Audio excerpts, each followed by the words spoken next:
नमस्कार। चीन दुनिया का ऐसा देश है जो अपने मतलब को पूरा करने के मकसद से किसी भी काम को कर गुजरने में पीछे नहीं हटता। एक देश को दूसरे देश के खिलाफ भड़काकर या परमाणु बम बनाने में मदद करके हमेशा से ही चीन ने अपनी दखल अंदाजी को थोपा है। पर इसके अलावा चीन का एक और पैंतरा है जिसे वो ज्यादातर कमजोर देशों पर अपनाता है, और वो पैंतरा है चीन की बेल्ट एंड रोड पहल, जो दूसरे देशों की तरक्की नहीं, आर्थिक बर्बादी का रास्ता है। पाकिस्तान, श्रीलंका, मालदीव ऐसे तमाम देशों की संख्या बढ़ती ही जा रही है जो चीन के चंगुल में फंस चुके हैं। इंफ्रास्ट्रक्चर बढ़ाने का लालच देकर चीन ने कई देशों को कर्ज के जाल में फंसा दिया है, और अब नेपाल पर भी चीन लंबे समय से डोरे डाल रहा है, मगर बात नहीं बन सकी। नेपाल ने शायद ड्रैगन के इरादों को भांप लिया। पोखरा में बने इंटरनेशनल एयरपोर्ट के लिए नेपाल ने चीन से पैसा उधार लिया था। अब चीन ये दावा करने लगा है कि एयरपोर्ट उसके बीआरआई का हिस्सा है। ऐसे में काठमांडू ने इस पर आपत्ति जता दी। पिछले हफ्ते पोखरा में चीन के खिलाफ बड़े पैमाने पर प्रदर्शन भी हुए। नेपाल में सिविल सोसाइटी ने चीन के खिलाफ मोर्चा खोल दिया। राष्ट्रीय एकता अभियान ने पोखरा में पिछले हफ्ते रैली करके बीआरआई से खतरों के लिए लोगों को आगाह किया। इस समूह ने कहा कि चीन के इरादे नापाक मालूम होते हैं। इतना ही नहीं, उसने पोखरा में चीनी सेना की तैनाती का खतरा भी जताया। ये भी कहा कि एयरपोर्ट में आर्थिक घाटे को बहाना बनाकर चीन मिलिट्री की तैनाती को जायज ठहरा सकता है। आपको बता दूं कि पोखरा एयरपोर्ट आधिकारिक रूप से बीआरआई का हिस्सा नहीं था। हाँ, इसके लिए ज्यादातर पैसा जो था वो चीनी बैंकों ने दिया था और एक चीनी फर्म ने कंस्ट्रक्शन किया था, और इसके बाद अब बीजिंग जोर दे रहा है कि ये प्रोजेक्ट बीआरआई का हिस्सा है। लेकिन काठमांडू को बीजिंग के इस तर्क से आपत्ति है। 2016 में चीन और नेपाल ने $216 मिलियन की लागत वाले पोखरा एयरपोर्ट के लिए 20 साल के समझौते को मंजूरी दी थी, जिसमें 1/4 धनराशि ब्याज मुक्त कर्ज के रूप में दी गई थी। नेपाल ने बाकी रकम चीन के निर्यात आयात बैंक से 2% ब्याज दर पर उधार लेने का इरादा किया, जिसकी रीपेमेंट 2026 में शुरू होने वाली है।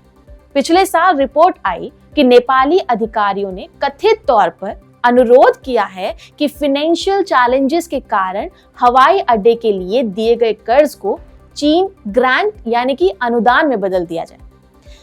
सितंबर 2023 में नेपाली पीएम पुष्प कमल दहल की बीजिंग यात्रा के दौरान भी इस मामले पर चर्चा हुई थी। चीन और नेपाल ने साझा बयान में पोखरा हवाई अड्डे के पूरा होने की बात की थी, मगर कर्ज माफ करने की योजना का कोई जिक्र नहीं किया था। चीन ने नेपाल को बार बार बीआरआई में शामिल होने के लिए लुभाया है। दोनों देशों के बीच 2017 में इसे लेकर एमओयू भी साइन हुआ था। हालांकि 7 साल गुजर जाने के बावजूद बीआरआई के तहत एक भी प्रोजेक्ट पर बात नहीं बन सकी। ऐसे में नेपाल की सरकार श्रीलंका या पाकिस्तान जैसी गलती नहीं दोहराना चाहती है। वह चीन से मदद लेने को तैयार है, मगर कर्ज लेने पर राजी नहीं है, क्योंकि चीन कर्ज पर खूब ज्यादा ब्याज वसूलता है और अपने कर्जदार की माली हालत को पतली कर देता है। ये बात नेपाल को अब अच्छे से समझ आ चुकी है कि बीजिंग उसे अपना आर्थिक गुलाम बनाना चाहता है। गौरतलब है कि भारत चीन की इस परियोजना का शुरू से ही विरोध करता रहा है। इस बार के बजट में नरेंद्र मोदी सरकार ने मध्य पूर्व को जोड़ने के लिए एक बड़े गलियारे का ऐलान किया था। इसका नाम भारत मध्य पूर्व यूरोप आर्थिक कॉरिडोर है। इस परियोजना की लॉन्चिंग भारत में पिछले साल हुए G20 बैठक में की गई थी। वहीं नेपाल भारत के सबसे बड़े और सबसे खास विकास साझेदारों में से एक है। भारत 1950 के दशक से ही नेपाल की मदद करता आ रहा है। नेपाल ने आधुनिक बुनियादी ढांचे के विकास के लिए भारत नेपाल सहयोग 1951 में शुरू किया था।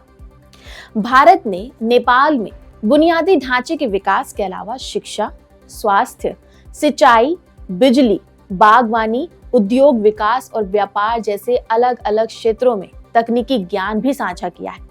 इससे नेपाल के सामाजिक और आर्थिक विकास में काफी योगदान मिला है। भारत नेपाल विकास साझेदारी 7 दशक से भी ज्यादा समय से जारी है और इसका लगातार विस्तार भी होता आ रहा है। ऐसे में चीन भारत से सीधे तौर पे मुकाबला ना करके उसे चारों तरफ से घेरने की प्लानिंग करता है, और इसमें वो नेपाल को भी अपने चंगुल में फंसाने की कोशिश में है, और नेपाल इसी कोशिश को बार बार विफल कर देता है। पर अब ये देखना होगा कि चीन की लगातार देशों को अपने कर्ज के तले दबा देने की ये तरकीब कब नेपाल की तरह बाकी देशों की आंखों से इस पर्दे को हटाती है। बाकी आपका इस पे क्या कहना है हमें कमेंट करके जरूर बताएं। नमस्कार।